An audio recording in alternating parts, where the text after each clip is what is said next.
take the tree out. Then you put your hand under it and push a little bit to upper, then take it out. Okay. So you see that there's like a drawing.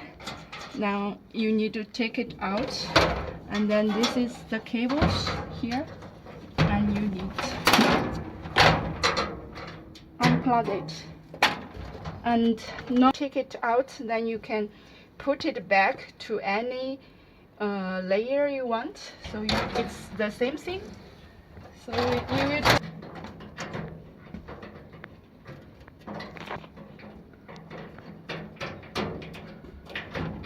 be careful. You need to match this here. You match. You do it in the same. So you need to make this here, this one directly match, and also this one match. So